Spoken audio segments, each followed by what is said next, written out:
Vamos começar por onde? Começa pela infância. As pessoas gostam muito de falar da infância. Dizem que é a fase mais bonita da vida. Para!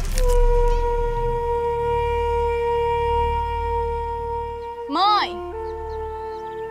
Por que você tá tão bonita?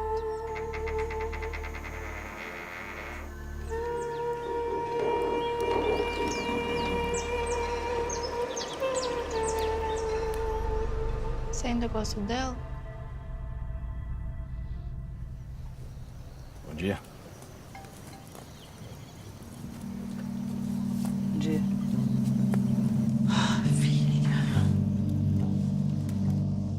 Pai, eu sabia que se eu encostasse a cabeça no peito da minha mãe, ia escutar no coração um barulho nojento.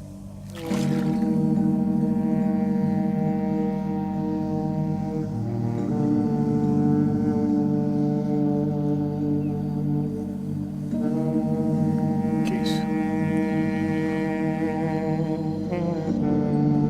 Eu pensei em morrer, pai.